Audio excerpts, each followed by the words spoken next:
Welcome to Peter and Ruffy's Football Show. We're live on PLZ Soccer's YouTube channel and of course across all the podcast platforms. Hopefully you're enjoying our programme Monday to Friday. If you don't catch it live, don't forget you can go on the Sky Network and just look for apps and click into YouTube and you'll get us there. But the best way is to hit the subscribe button, hit the bell, and you'll get notifications of all our latest unique video content. I'm Peter Martin. Alan Ruff and Hugh McDonald are here with me. There's lots to talk about today, including of course, Hugh, when you buy someone a present, you don't expect them to wear it relentlessly every day since the birthday. I mean, that's ripping the back end out of it. We'll need to bum it off them. I know, it means we can't take it back either. Simple as that. I did actually keep a hold the little gift receipt. Of the gift receipt just in case. But have you been hanging out with the kids now? We're the only 70-year-old with a hoodie. You know, but it's nice and warm. It's cuddly. It's good. Yeah. Nice and warm. Okay. In this weather anyway. Exactly. Something like yourself. Yeah. Don't forget to warm and cuddly. don't forget to take it off at some point. Anyway, let's talk football. If you want to, you can on our feed on YouTube, or indeed you can download the PLZ Soccer app, and in submissions you can write us a little email and it'll automatically drop in and we'll read out as many as we possibly can. Simple as that. Rangers AGM, the key points of it all. Again, this was off the back of everybody well aware of the fact that Rangers had £23.5 million losses. The other key points on this, they have indeed plugged that £7.5 million funding gap for this season. We were led to believe that I think two of the directors will actually plug that £7.5 million gap right to the end of the season, but it's got 6% interest rate on it. We'll discuss that in a minute. Ross Wilson relaxed on player contracts that are due to expire, but they won't break their model for any player. Stuart Robertson claims the club are close to financial stability and will not be forced into selling players despite what you read in the press. Reports show Rangers received just £4.2 million from the Castor deal, and fans singing sectarian songs outside of the stadium had to be banned to protect the club's reputation. So, first of all, £7.5 million, it comes with a 6% interest rate. So suddenly, I think, this 0% on the loans has got to stop somewhere. Everybody can't keep bailing out Rangers. Yeah, and then a lot of the loans as well converted into shares. And obviously that there's a real dilution there, of the price of the shares. So, yeah. And now it's getting a bit real where people are saying, yeah, well, we're going into our pockets, but, this has now got to be, instead of just a pure, almost philanthropic gesture, there's got to be a business side to this, and we've got to get it back. It all goes, of course, on, Rangers were all in last year to stop the 10, and they're all in again, it seems to me, to reach the Champions League group stages, which it's is a £40 million roll of the dice. And it's they're just going all in again, So it worked last time. So and you can't. I mean, it's all people all saying about financial fair play, etc., etc., etc. My understanding, and under the UEFA laws, particularly those that are getting discussed at the moment here, because of COVID, the financial fair play laws have been really relaxed, and they'll get through that, no problem at all. Another thing is... Do you really think they were any way at the top of the list, though, when you consider... No, I don't think they were top of the list, no way near it. Yeah. But they could have... Would there be a concern? Because when you think of some of the clubs and how they are operating, especially in England, Hugh, I don't think Rangers are even a pinprick on some backside. Absolutely, but the same principle applies. Just because you're over it by 100%, you're still, if you're over 5 or 10, you can still. But my understanding is it won't happen. My understanding of financial fair play at UEFA is a complete load of codswallop. Well, I would say that I would agree with that, and I actually think as well is if. This is my personal view, and it's not a very popular one, but I think if private individuals are prepared to put their hands in their pockets and fund clubs, that's entirely up to them. Well, if you live in the west of Scotland, Ruffy, you've got all sorts of what I call the tit-for-tat Rangers and Celtic fans who, at times would do your head in. But there's 1,000,001 Celtic fans who seem to be absolutely financial geniuses on Rangers' finances. But the point that I've made, and Hugh has just backed it up here, is quite simply, if you have millionaires willing to actually either give you out a loan, and remember Rangers themselves have admitted in previous AGMs that they haven't been able to get credit from any bank, then quite simply, if you've got people who are willing to bail it out, who are fans, but they've got a fair bit of money, you can go on year in, year out. It doesn't matter, as long as they're prepared to bail it out. Yeah, and the bottom line as well, as long as you've got success to go with it. You know, if you're winning on the park and you're winning cups and you're winning leagues, you know, supporters will go to AGMs and they'll answer the questions that we're asking just now, because they'll be happy with the way it is. But they're throwing out things that in January we don't have to sell anybody. I think we'll have to wait for that one, because every board needs to have a look at the finances and say, look, we might be losing a lot here. Let's cut that deficit, and let's cut that deficit with maybe him or him. You know, and the fans have to expect that. I don't think for a minute we're sitting here, I know it said in that statement there, we're in a good place, we don't have to sell anybody. I think Rangers will sell 2 players in January. I really do. What makes you think that? Because I think it's okay. I mean, okay, I'm on the board at Thistle, and it's a big thing, finance. You know, as you know, I'm not into finance, but when we go to board meetings, they last for 2 hours about finance. It's all about balancing the books. It's all about, if we're 200,000 in deficit, we need to do something to reduce that. Yeah. And they're active in looking at ways and means of maybe if we get a wee run in the cup, that'll be 40,000. Maybe this. I mean, we don't have anybody to sell at this moment in time, but Rangers are no different for anybody else. Yeah. If you're looking at their figures, somebody at that board meeting is going to say, hey, we can't keep taking all this money and it can't keep being losses year in, year out. We need to sell somebody to reduce it, to make it more workable. Well, that said, I think that's a sensible approach, and I think that's a business approach that a lot of people and a lot of companies will take you. But I'm looking, and I'm dealing with the facts, which is what's come out from Rangers. If he says they don't have to sell He something... didn't say that. No. He said we will not be forced to sell something, right? Okay, let me... There's kind of semantics here. No, I'll stick with you on that. I stand corrected, and I think I'm right to be corrected on the point that this is, which is quite simply, if continually you have somebody who again says, okay, we'll take the roll of the dice, I'll put in a further amount of money to give Giovanni van Bronckhorst what he needs. See, this is the point where I think, this is just my gut feeling, Right. I think they'll look to sell one really sellable asset to fund money for the new manager to say, I've got 2 or 3 players that I think have great potential, and I think they can fit into this Rangers team, and I also think they can fit into my ethos of the way I want Rangers to play. That's why I think they'll sell somebody. I agree with you. And they get round it by saying, we weren't forced. We said at the AGM we wouldn't be forced to sell. What we did was we sold X. And we sold X because he wanted to go and all that, and we got a good price for him.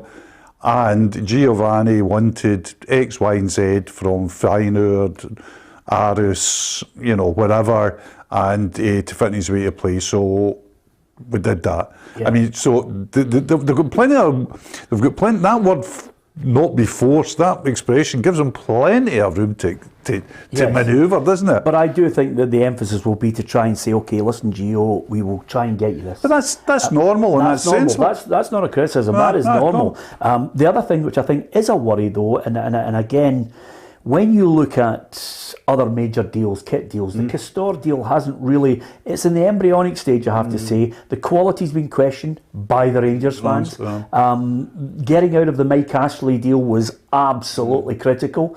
And I think they've got a long way to go to try and match their great rivals, because the Adidas kit, despite the fact they lost the league, it's been flying out of every shelf in every shop. So they've got a fair bit of money to make up in that, you know. Absolutely. I think if you went to the Rangers boardroom and talked quietly with guys like Musgrove and Stuart Robertson, they would say, well, the areas where we really have to grow on is we have to grow in player trading. We have to be much smarter, much more lucrative in player trading. That's where we're far behind Celtic. The other thing is merchandising. We can actually measure it. We're far behind Celtic, and we have to do that. And I think they're addressing both, and that's why I think any good offer in January will probably be taken, and money will be reinvested. The other thing is, which is the bane of every club, is the players running out of contract. So in January, players who are running out of contract have really they've got the whip hand, because they can just say to themselves, well, I'll go or I'll not go. And they can make it really work to their benefit. And it's why all football clubs now are really going hard with 18 months to go to either sell, be really ruthless, sell or re-sign. Yeah, absolutely. One thing I think we will, Andrew Cleland says Rangers will balance the books by getting Champions League money. I mean, Andrew, I think a lot of people who are Rangers fans will agree with you. That's the big gamble. You think they'll get it. Some people obviously know that this is going to be far tighter than it was last season. There is no implosion at Celtic, so it's going to be a tighter race, that's for certain. But Andrew's fairly confident.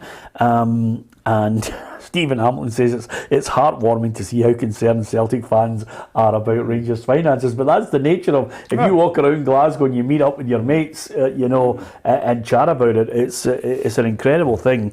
And William, who's obviously taken the wrong end of the stick on this, says, so nobody's been buying the kits, Peter. Well, that's not what we said, William. You really need to listen to what we're talking about with regards to the Castor deal, which is quite simply, Ruffy, they were able to get out of what I think was the most ridiculous deal ever with Mike Ashley, which the Rangers board and the fans were delighted to finally get him out of the club, to a deal which is not producing the figures which are the huge figures you can get and maximise elsewhere.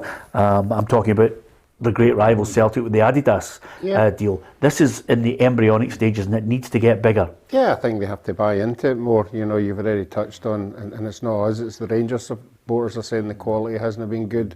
I don't know if the pricing's right or whatever, but considering, what Mike Ashley was taking, it's a considerable lot of money. They need to readdress it and get large sums in. Yeah, and Gordon McLean's got no time for anybody. He says, Shug, just you concentrate in German football. This is what happened. If only. Well, just about to say to you, by the way, on Peter and Ruffy's German football falling, he gets pelters from the Germans as well, so you're all right, you. Don't worry about that. One thing I think we will agree on is the club are obviously talking about naming possibly a standover for Walter Smith, and there are other various suggestions being discussed. I think it would be great to name a stand after him, the Walter Smith stand, and outside that stand is a statue. If you're talking about Greg and you're talking about the greatest ever managers, modern times, I think Walter Smith is a statue. I think the Rangers fans would love it and lap it up. Yep, I certainly would. Statues seem to be the way ahead now, and quite rightly so. It's sometimes, it's obviously outside the stadium. It's out there that the supporters can see. It's out there. It's not in a boardroom. It's not in a room they're in. It's out there where they're going to the games. They can pass by it and they can tell their kids all about the statue, what it's about. And it's a great idea. Yeah. Do you think you'll get a statue, Ruffy?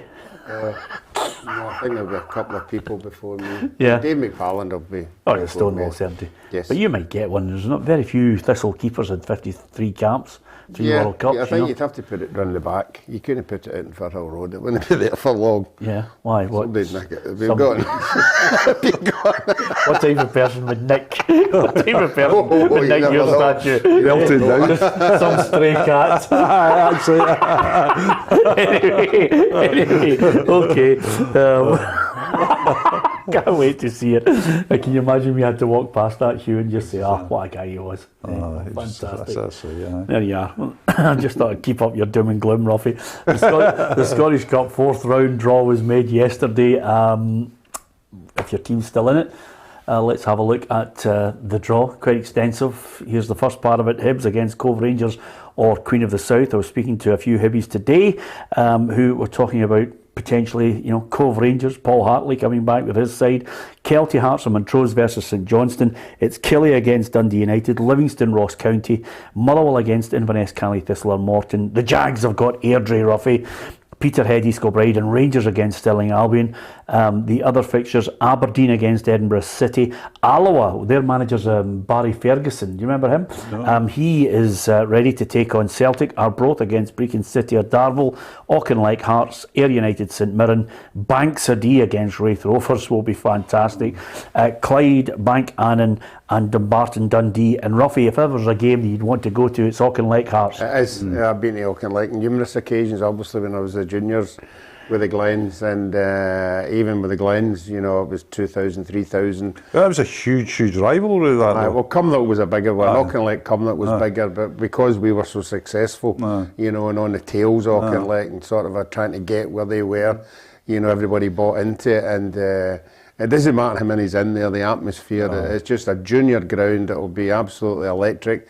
I don't know what the attendance can be, I don't know what the maximum is, but certainly, the Hearts players going along there will have a day to remember, because it'll be very, very... Well, that atmosphere doesn't matter how... I was at Clydebank playing at Home Park Yoker on Saturday, and it was 1,200 there, Peter, and it was only like 2/3 of the ground. There's an area of ground you couldn't get into, so they were crammed into, and the atmosphere was absolutely spectacular. It was and the players can hear the banter. I'd see at the end of the ground, it's one of the few times I've been at football where not only did the fans invade the park, but the players invaded the terrace. The Clyde players were running and jumping into the terrace. It was astonishing. The atmosphere was just... My famous quote from an Auchinleck Glenafton, I won't tell you the whole story, game was their wee full-back halved one of their wide winger in half, and our full-back was lying on the ground. There was blood pouring out his mouth, and his studs had caught him in everything, and the boy was hanging over the thing, went, referee, that Glenafton players ate one of your players. I'm sure there'll be more banter like that when those two teams meet. Well, as far as this week, we've got a full midweek card spread over tonight, tomorrow and Thursday as well. Predictions have been coming fast and furious. Gabriel Antoniazzi has been on the go today in Edinburgh. Thanks, Peter, and good afternoon from the Hibernian Training Centre. Of course, there's a midweek fixture list in the Cinch Premiership, and it starts this evening with Motherwell against Dundee United. The Steelmen need to bounce back from the weekend defeat to Dundee, and their boss, Graham Alexander, says they have to set their own standards. I'm not even thinking about where the opponent are in the league. It's irrelevant. It is purely irrelevant where the opposition are in the league to how you're going to approach the game.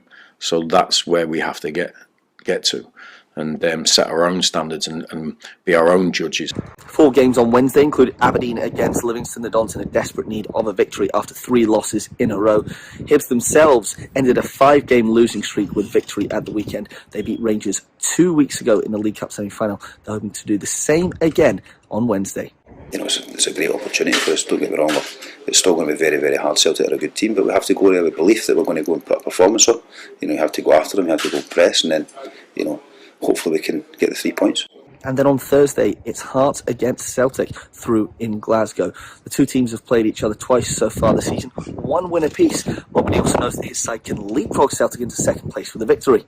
What it's done is given us that increased belief that we can repeat it. We know that we need to perform just as well, if not better. And make the big moments need to go our way, as I spoke before that game about. So I think overall it's just given us that extra belief and confidence. I think it was already there going into matches against Rangers, but certainly that result has helped us as well. A crucial run of fixtures then for all teams involved.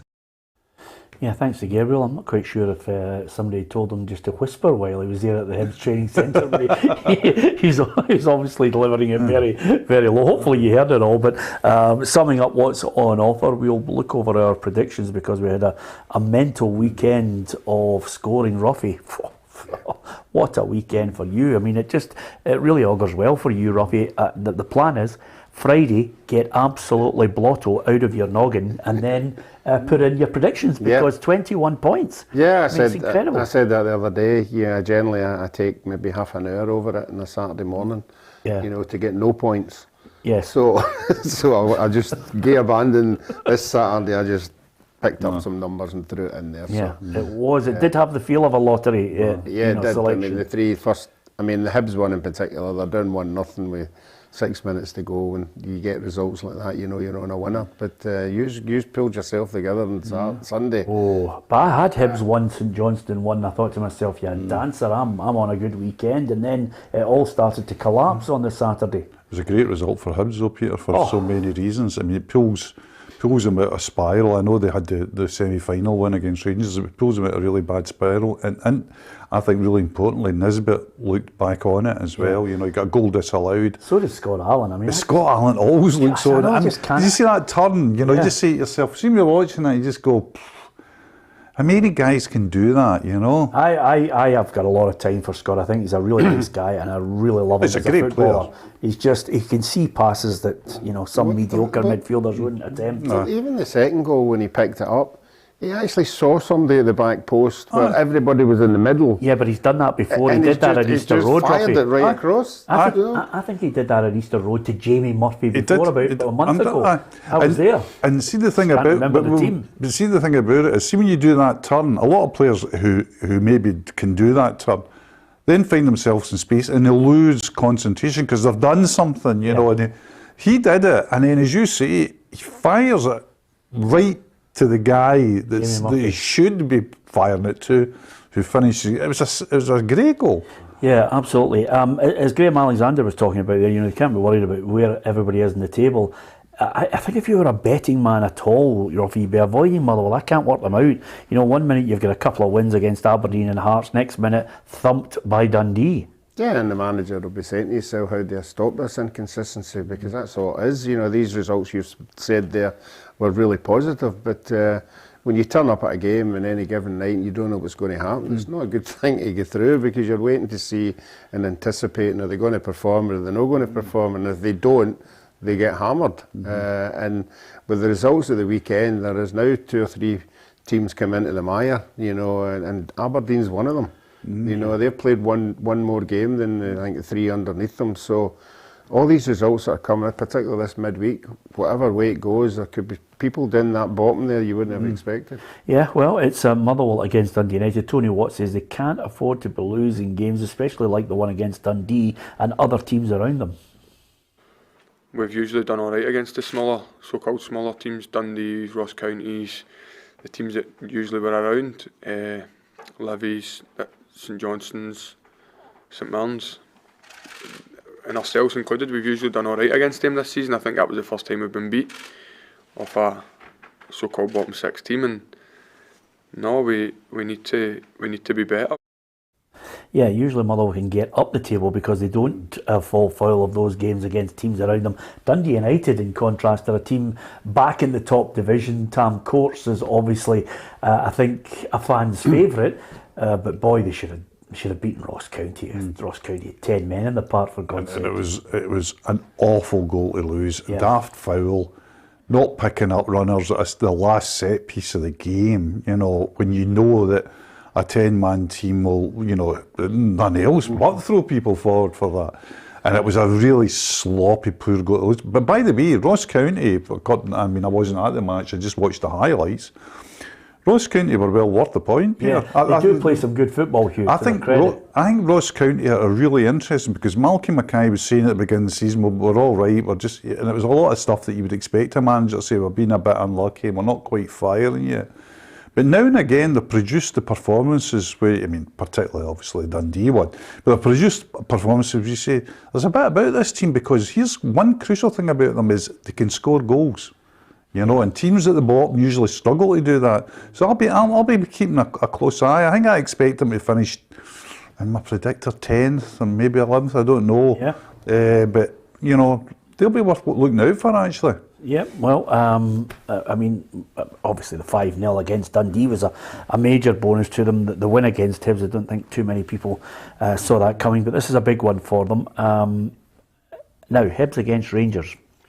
Here's an interesting comment coming out of the Rangers camp from Giovanni Van Bronckhorst, which is why I can see something changing over the next couple of months with him. I'm going to be intrigued to see how his team plays, because this is what Giovanni Van Bronckhorst had to say about obviously the game against Hibs.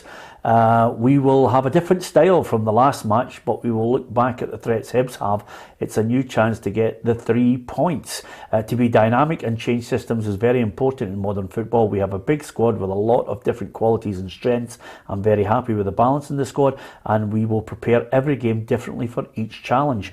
The key to that is going to change our style. And I could see that happening. I can see the influence, that Dutch influence coming in from him. Once he gets a couple of players that he wants in, I'll see it more and more. Yeah, and I think what he's going to address is the way that Hibs really exploited Rangers' lack of pace in central defence, and also exploited the ball in behind the fullbacks, who traditionally, I mean, most fullbacks play high now, but Rangers fullbacks play, you know, remarkably high at times, and you could see Jack Ross had you know, really focused on that, and it paid off.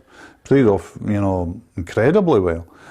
So I think what Van Bronckhorst is saying to Jack Ross is, you don't think that, the blueprint from Hampden could just be brought out and pinned up again. There's a bit of mind games in it. He said, listen, you'll not have to, you don't know what we're going to do. Before you might have known what we were going to do, but you don't know what we're going to do, and you won't know until the night of the match, which is clever stuff. Yeah, Jermaine Defoe doesn't look as if he's going to be part of the coaching staff. He's going to utilise him as a player, which tells me, Ruffy, that if it's not January, it's the end of the season. You could hear Jermaine Defoe going, I've had my fill, I've had my time, thanks very much, I'm going to hang up my boots and go coaching back down south. Yeah, I think you summed that up. I think he's the only one that can offer whether he wants still to be playing. Okay, get on for 5 minutes or 10 minutes. If you're sitting there and you want to be playing 5 and 10 minutes, isn't it going to, be something you'd be looking at? And obviously there are teams down south would take him as a coach and a player. So you're right. I think it's just a gradual moving of him going away for the club. But he's been a great servant there, and he's been super. Yep, okay. Hibs Rangers, how do you see that going, Ruffy? What did you put in your predictor? I think it's Hibs that have got to prove that the Hampden game wasn't a one-off. They've got to take that skill and say, look, that wasn't just an off-the-cuff night. We can play well against the bigger side. So I think the pressure's on Hibs. Yeah. Rangers 2-1. Absolutely, I could see it coming. Hibs, a little flashes here and there. I wonder if they can replicate it. That Easter Road, there'll be a good bit of needle about it. I don't know about you, Hugh. I put in the predictor for this one. I've got Hibs 1, Rangers 1. You've been looking over my shoulder, and I think that's what I've got. I was first in. You're still looking over my shoulder. I think Hibs traditionally, and have been difficult. For Rangers always have it's just the way of it. They always seem to have a difficult time against Hibs, or a testing time against Hibs. And I think this season as well. I mean, we always wonder about Porteous. I think rightfully sent off, but at that point in the game at Ibrox, it was difficult for Rangers. Yeah. If I had to pick a winner, I would pick Rangers. But I think it could be a draw. Yeah, okay. Did you give us a Motherwell Dundee United? I've got Motherwell against I think Dundee United. I've gone 1-1. I can't remember what I've gone, but I think I'm more likely to have gone for Dundee United. I'm very suspicious of Motherwell. Yeah. I just don't like. I'm suspicious of your memory. You've gone 2-2. 2-2. Ruffy. I went 1-1. Okay. Dundee against St Johnstone. Now, the key to this is it was very kind of Charlie Adam to nip in for 5 minutes to Ruffy's surprise it was indeed, birthday. He nips in 5 minutes, just says his bit, and then goes back home, gets a good night's sleep, man of the match, thump Motherwell 3-0. But did you watch the highlights of him though? I mean, it's like, we'll whisper it just in case he's listening, but it's primary 7 boy playing with the primary 3s. He's just like, he's always got space, he's always moving into space. Every pass. See, one of the passes which everybody thought was a sclaffed shot for a goal. It's an actual pass. You can see when you see in slow motion, he's kidding on, he's going to shoot, and he's saying, I'm going to manoeuvre it. Yeah. I mean, he makes a 40-yard pass look easy. But I have to say this to you, for any midfielder at Dundee who's wanting to go through a learning curve, he makes the 5 and 10-yard passes which some people can't make. But see, that's the great thing about, I think, the more and more you watch football, is the way you watch, it's decision making. I mean, it sounds so obvious, but these guys just know when to move the ball in quickly, to move it long. They know where to come out and take it, move it. I watched Graham Dorrans for Dunfermline the other week there against Ayr United, and it was really a masterclass. I mean, Dorrans was just, that way, Pierre, just coming, getting it, moving it on, dummying it. The only thing I would say, and I'm no disrespect, I'm not taking a pop at Graham Dorrans here, the only thing I would say about Charlie is he's got that much ability and skill and everything, and he knows himself he's coming to the end of his career, whether it's this season or next season when he decides to hang up the boots.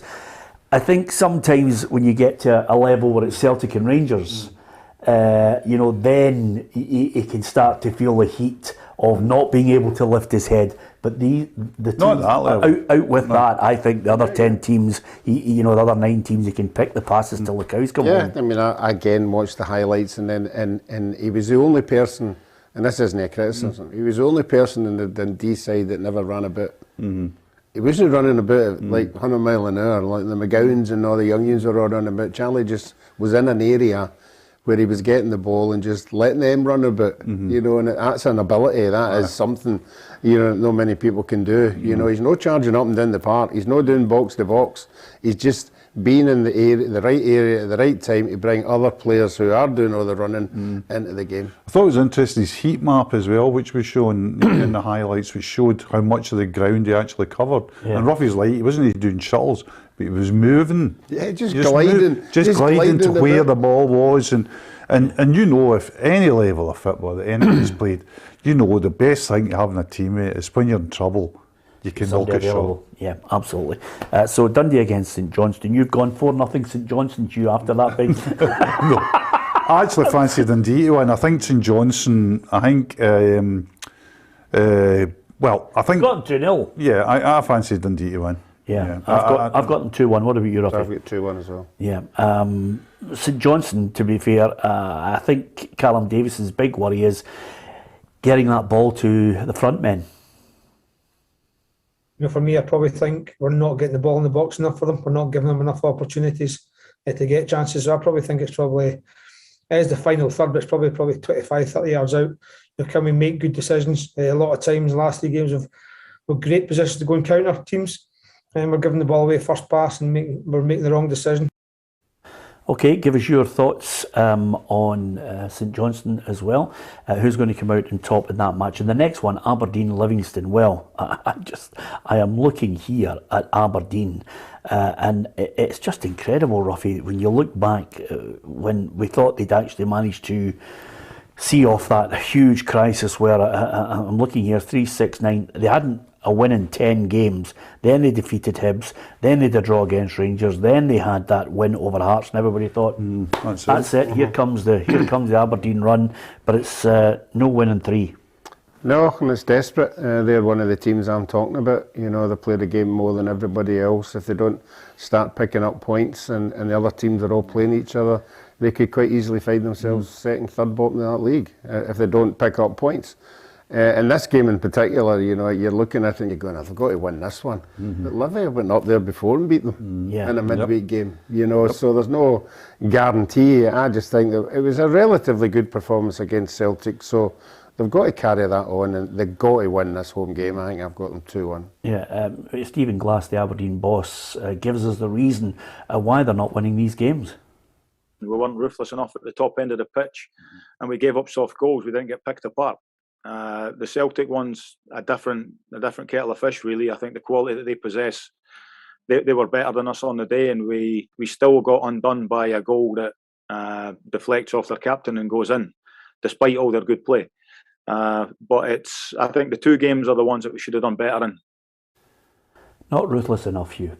Yeah, I think there's a bit of that, but I think that fact of ruthless enough, sometimes that hides saying you're not got enough quality, because it's not, quality players are ruthless, aren't they? They take chances. I think it's been a change at Aberdeen, change of players, obviously, change of management, a change of structure, and I thought it was sticky, and then that wee run that were coming out of it. But it's crazy to say, but I mean, is Aberdeen v Livingston a relegation 6-pointer? Well, what I mean? If Andrew Shiny was here on the programme right now, he'd be looking at you thinking, but cause up in the northeast, they'll be thinking differently about it. But I'm looking at the games coming up. They've got Livingston, St Mirren, and St Johnstone. Under normal circumstances, you'd say that's 9 points. But it's not now, because St Mirren are robust and well coached and got a bit of quality about them as well. St Johnstone are in a situation where no matter who St Johnstone play, is generally a very tough match. They might lose, but it's tough. Yeah. And usually when St Johnstone go a goal up, for example, against Hibs, you think that's it, domino. Shut up, I mean, that's why I think at so many levels, Peter, I think that, you know, in many ways that could have been the result of the weekend for clubs, in that I mean, we know that Celtic and Rangers needed to win. They need to win every week. But Hibs were getting into a wee position where, you know, they weren't winning league games. Nisbet was off the boil. There was a couple other players made freshened up. Nisbet was terrific. His finish was great for the goal. And they won. Yeah. Who do you think's going to win this one? I've got Aberdeen comfortably because I still think Livingston are going down. I still think Aberdeen. I've got Livingston going down as well. I think Aberdeen will I think I've went 1-0. Yeah, I would have went 2-0, but I was relatively impressed with Livingston against Rangers. At certain points of that game, they weren't playing the style of football that we all keep, where they just lump it up and they go for a long throw in. They were actually trying to play football, and they were hurting Rangers at certain points, you know, with the pace that they've got and being more direct. But I just think Aberdeen have got to start winning games, and this is one, so I've went 2-1. Yeah, okay, before we talk about Celtic against Hearts on Thursday, which should be a cracker, St Mirren against Ross County then. St Mirren 7th in the table, no wins in their last 5 league games. You know, we were talking quite positively about Jim Goodwin's side earlier in the season, but they are another side that definitely need to start. Yeah, I'm going with their performance against Hearts. I thought they should have taken something in that game. I thought they were super. You know, they just couldn't get a break of the ball. Craig Gordon had 2 or 3 excellent saves. I thought they were worthy, more than worthy, of at least a point. And Jim Goodwin's summing up of the game, when it was nothing each, I thought we were the better side. Yeah. I would agree with that. No wins in 6 though. No, he has to score goals, you know, and you're looking at Brophy, and you're looking at the boy Main, they've got to start scoring goals, but they've got McGrath in there, they've got some young guys in midfield, you know, so I think it's got to be a home win for me. Yeah. You know, I know we're talking about Ross County. I wouldn't like to go to Ross County and try and get a win at Ross County, but away from home, I think they're more vulnerable. So I'm going to Yeah, Hugh? I think there's goals in Ross County, so that always gives them a chance. Yeah. I think I went for a drop here. You have, you've gone 2-2. You're talking about a goals fest here. I've got no goals fest. St Mirren 1, Ross County 0. Could be tight, but we shall see. Celtic versus Hearts on the Thursday. Celtic second, could be 7 points behind Rangers if it all goes according to plan at Easter Road for Giovanni Van Bronckhorst's side.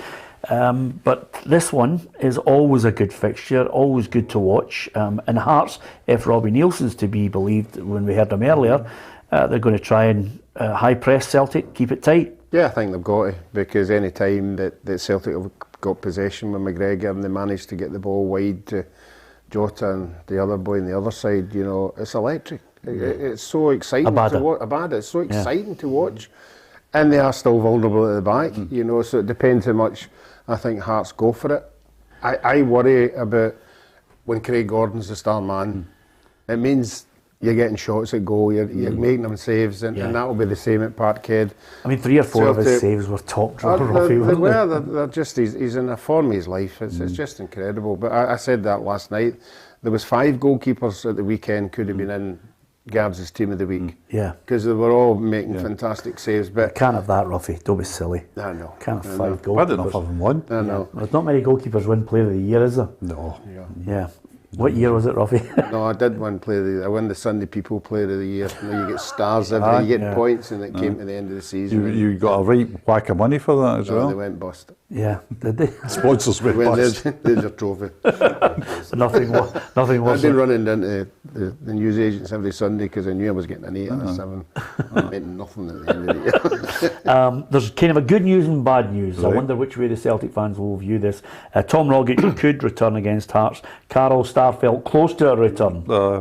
I think it's good news. I mean, I think Rogic was looked upon for the last calendar year, probably. Certainly, last transfer window, Christmas transfer window, and this is, you know, surplus to requirements. Was always talk about going to, you know, whether Dubai or Qatar or whatever. I've always thought that in the right games, Rogic can be a game breaker. I really do. I think his quality is outstanding.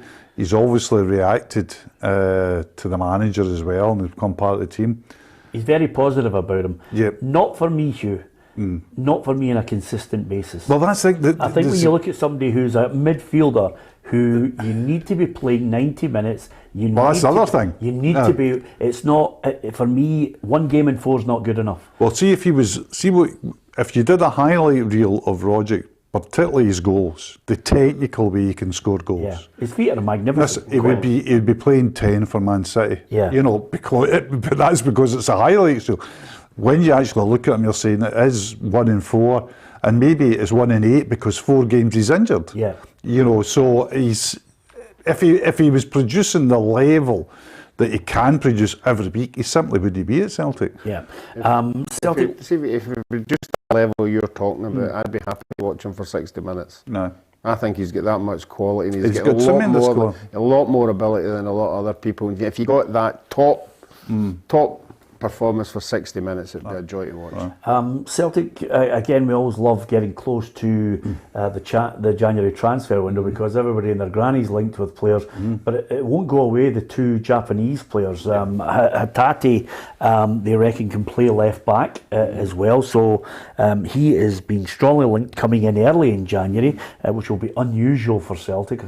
That's a great quiz question. When was the last Celtic player to come in at the start of a January transfer window rather than the last day? But now that they've changed chief executives, that might happen. The other thing is the other player is Daisen Maeda. Both have been really strongly linked with Celtic over the Hatate's been talked about as being a done deal for weeks now by sources that are usually pretty reliable, Peter, you know. I think we talked earlier about Rangers and saying, I think the narrative behind the AGM today was we're all in for this. I mean, I still think that Alan does and you does it if a good offer comes.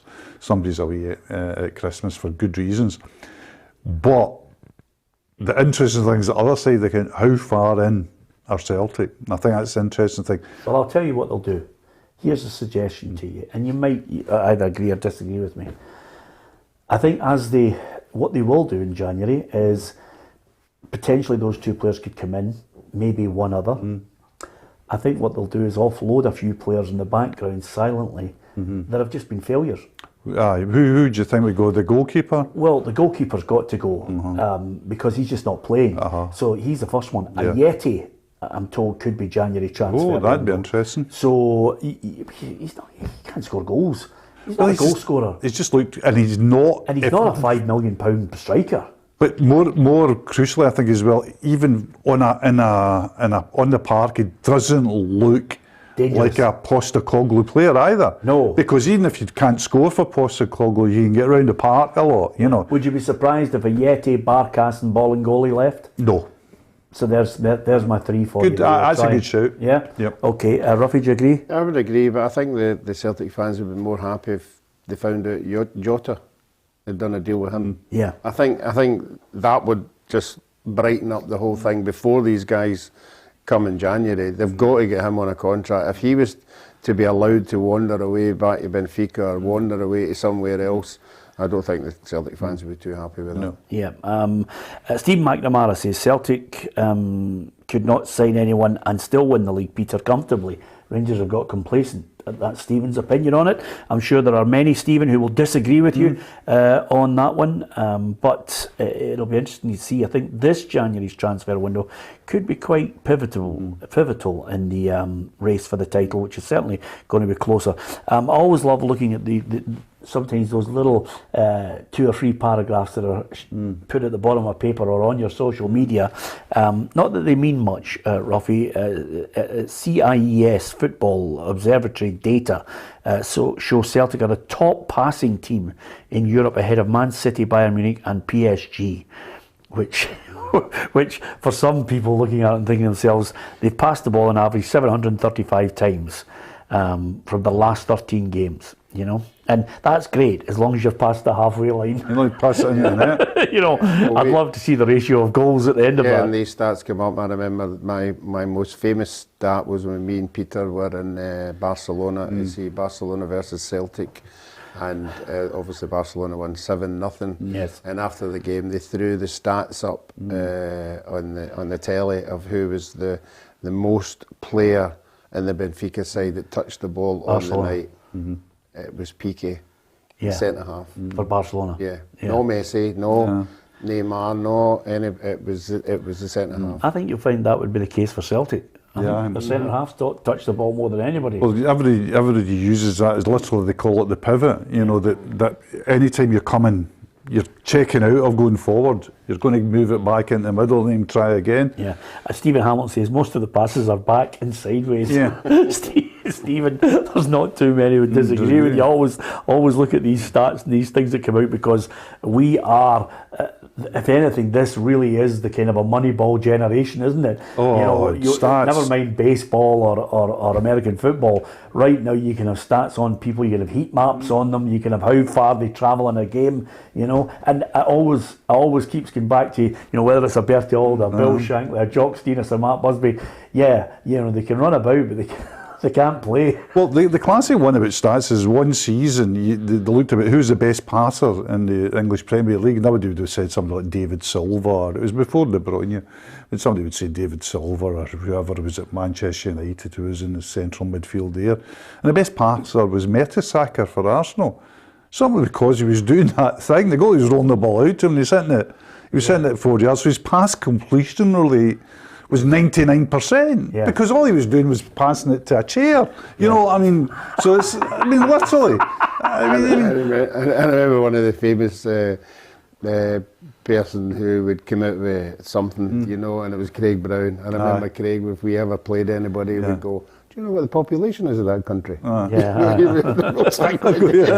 With any corners. Don't you knock him by me. No, he's a great guy. Hey, he recorded a birthday wish for you. You're a disgrace. Craigie, absolutely fantastic. Okay, I've got 2-0 Celtic. I've got 3-1 because I think Celtic can concede. But I think what might be really important for Celtic is they've got a little longer. I thought they looked a bit dull or duller against Aberdeen because of that, running about in Germany. I think they've got time to take their breath, and I think Forrest will come back in as a starter, and I think Forrest is so crucial to Celtic. Yeah, okay.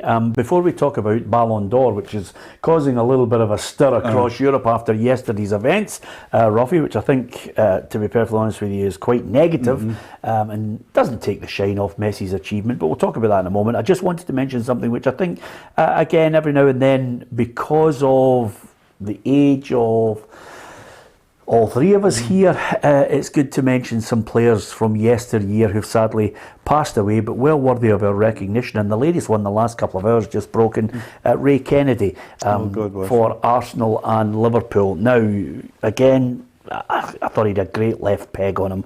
Ray Kennedy was a great player. Fairs Cup, double with Arsenal.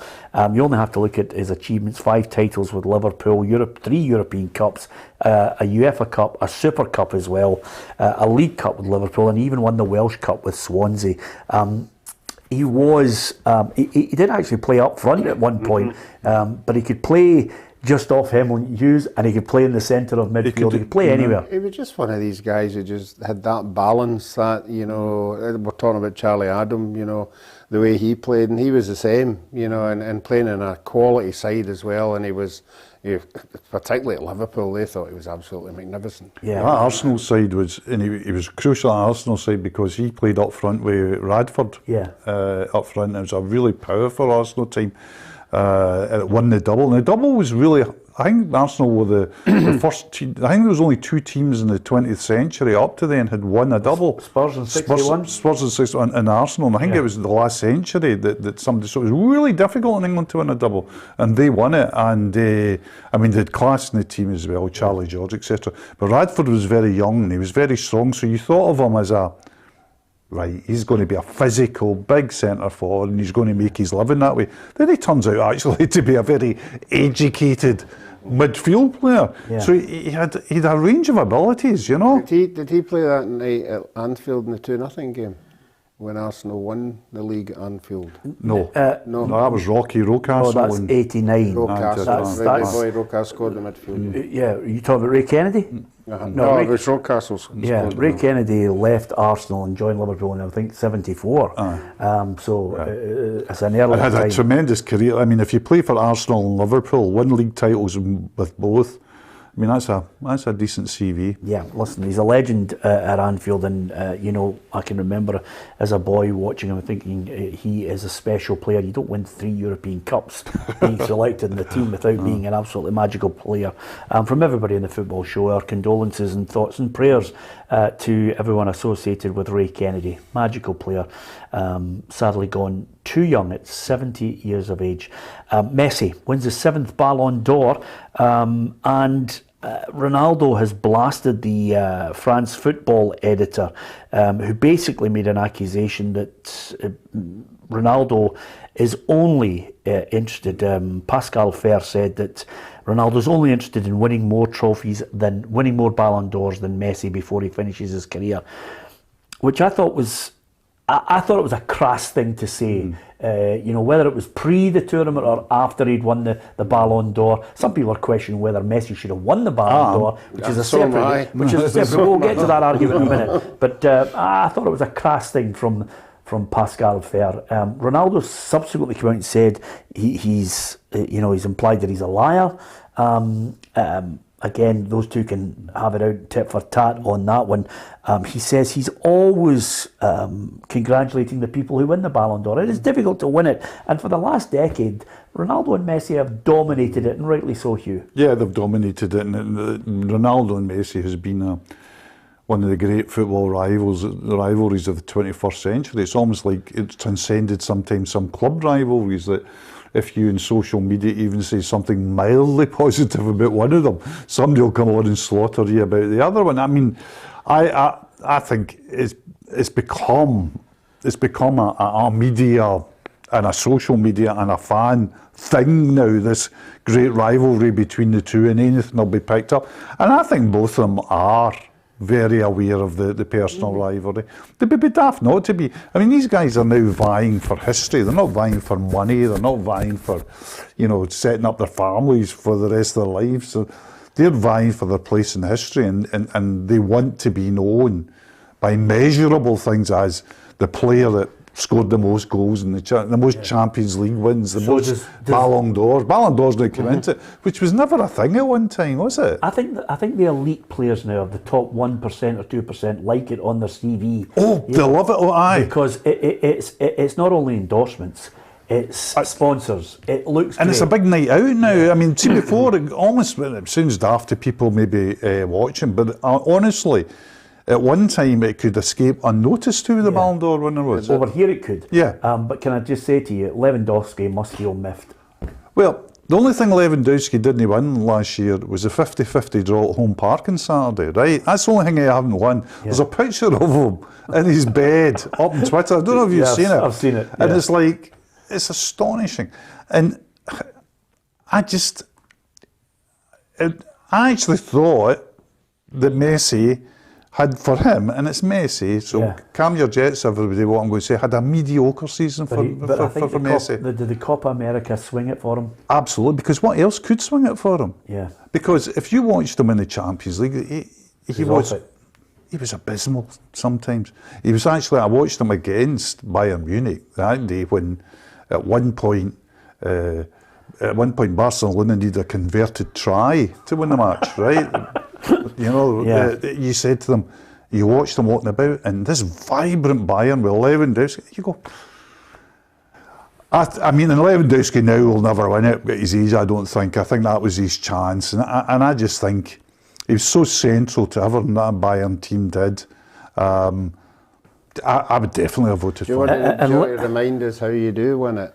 It's all the captains and it's all and coaches, all the coaches and all the managers, the journalists. They're all in for it. But can I just say something to you, Rafi?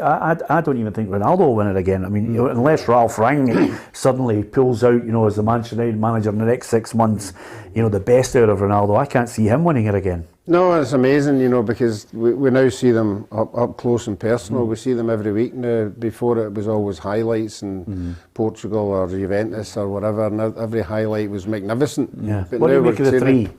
What do you make of the three that are in there, the top three? Lewandowski, I think rightly so, is in there. Jorginho as well. Jorginho's got. Jorginho's got a shout as well. I mean, he was central to both Chelsea and Italy's triumphs. Yeah, absolutely. Are you happy with that, Ruffy? Just maybe Lewandowski. I mean, I said that last week. Every time I pick up the paper and it's Bayern Munich 2 and Bayern Munich 1, I don't even have to look who the goal scorers are, because he's going to be one of them. Can I just mention at this point, well done to Barcelona's captain Alexia Putellas. She won the women's Ballon d'Or, scored obviously against Chelsea in the 4-0 win to secure Barcelona's first Champions League, which will be momentous, and I think it will etch her into legendary status when women's football, I think, the next 20 years will go into a different stratosphere, and they'll look back at players of this certain vintage and see that they are the real pioneers of the standard going up and up and up. And tonight,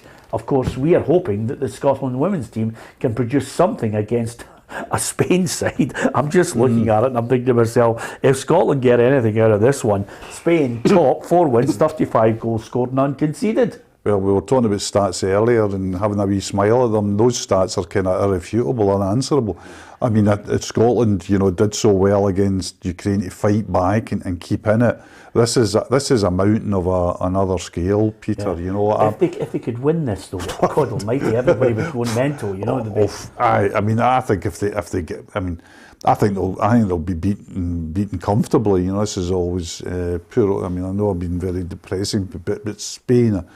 I watched Barcelona against Chelsea in the Champions League final, Peter, and Barcelona ran away with it in the first 15-20 minutes. Yeah. They're so quick, so technically adept, and that was against good Chelsea mob. And you just say to yourself, Scotland's got a good provenance of players in there. Scotland's got a good quality player, but I just think Spain will be too strong. Yeah, okay.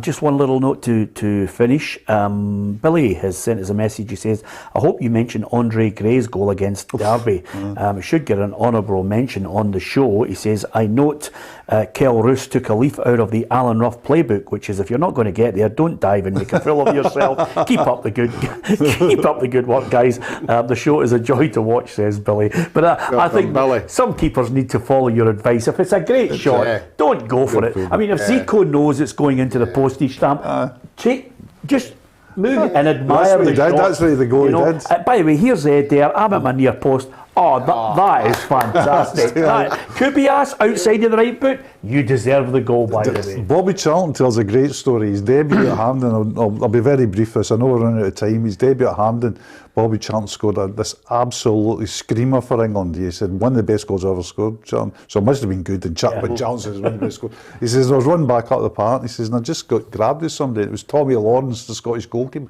Shook his hand. So that's the best shot. So these are nice, kinder days, shall we say. I learned it for Bobby Clark. I don't know if you see any photo. Bobby Clark, every time there was a goal, and then he always went. yes, absolutely. It's the way ahead.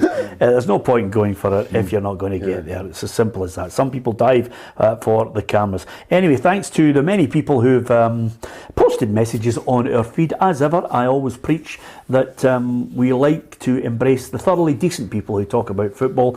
Every now and then you'll get the dafties on the feed who just constantly talk about Rangers and Celtic and whether they're 55 or 1 or whatever. Just disregard them. There are 4 or 5 people that we try and ban as often as we do on a regular basis because they're just daft.